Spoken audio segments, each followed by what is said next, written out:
Bonjour à toutes et à tous, je suis François Paille, président du GEDCOP. Comme chaque année, nous avions prévu d'organiser à Nancy des journées les 13 et 14 novembre.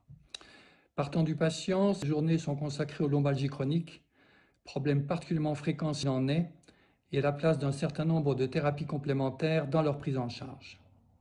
Malheureusement, le confinement nous oblige à les reporter. Nous fixerons très rapidement de nouvelles dates au printemps et nous vous en informerons dès que possible. Nous serons heureux de vous accueillir à cette occasion encore plus nombreux.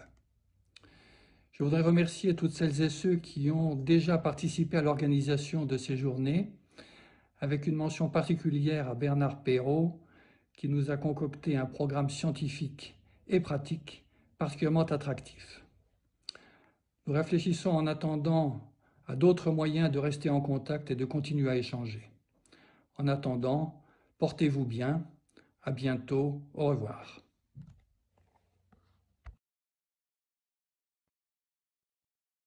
Bonjour, je suis un médecin praticien. Mon objectif est d'offrir à chacun de mes patients un traitement qui tienne compte autant des spécificités de la personne que de celles de sa maladie. Un traitement choisi parmi toutes les options thérapeutiques disponibles dont j'ai connaissance et qui me paraissent fiables. Mes acquis de la fac et de l'hôpital sont autant de références sécurisantes. Mais l'expérience et tout ce que j'ai appris de mes patients font le sel de ma pratique. Pratique qui est devenue médecine intégrative et m'a conduit à intégrer le GEDCOP.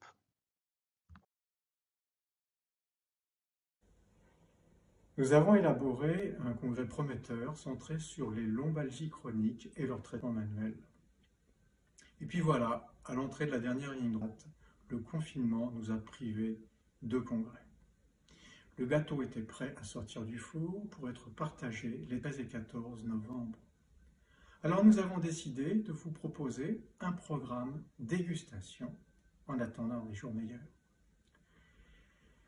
Dans de courtes vidéos, vous pourrez assister à de brèves interventions qui soit résumeront, soit mettront en avant une idée force de la conférence Grandeur Nature. Bien entendu, ces vidéos montreront aussi des pratiques en images. Et quand 2021 nous sera propice, nous pourrons partager tous ensemble les conférences, les posters, les ateliers dans leur intégralité. Alors, à très bientôt pour la prochaine vidéo.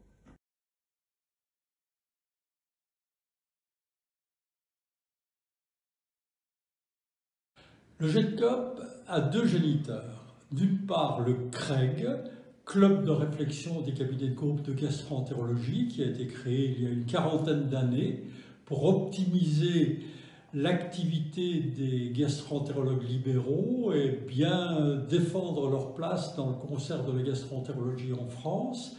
Et les éléphants blancs, l'autre parent par conséquent, ont été créés il y a 25 ans en compagnie de deux amis, le professeur Adrien Dupré, qui était doyen de la fac de médecine de Nancy, et Philippe Hartmann du service de santé publique. L'objectif étant de faire un centre de bien-être sous l'expertise et la responsabilité de tous les chefs de service qui étaient vraiment enthousiasmés par le projet, chacun évoluant suivant ses compétences. Je dis souvent, il n'y a pas de hasard, il y a que des rendez-vous. J'ai retrouvé le professeur Pierre Rabichon, ancien doyen de la fac de Montpellier, et qui venait de publier un édito dans la revue Égale. Je lui ai proposé un rendez-vous à Paris et c'était un jour de réunion de la commission des thérapies complémentaires et pratiques innovantes du CREG que j'avais créé 15 ans auparavant. Il était enthousiasmé par ce que nous disions, faisions, si bien qu'en 2014, il est venu à Nancy et en 2015, nous avons déposé les statuts du groupe d'évaluation, et c'est le mot-clé, évaluation, des thérapies complémentaires et pratiques innovantes. Un premier congrès international a eu lieu en 2015 avec plus de 500 participants.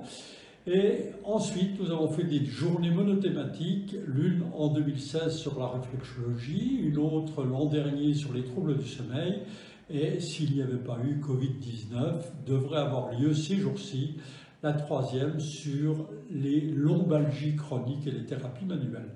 Sont projetées dans un an des journées sur les thérapies de l'âge.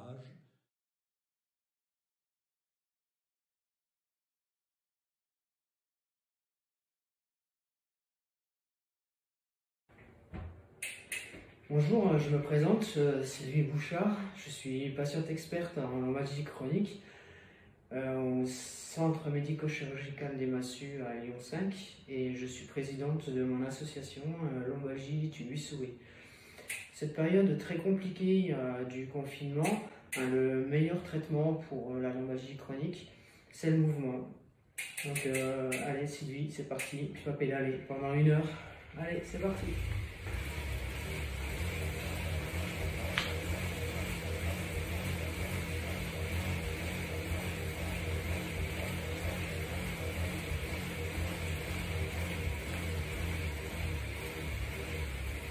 Alors si vous souffrez de lombalgie chronique comme moi, eh bien faites comme moi, allez, du sport à la maison,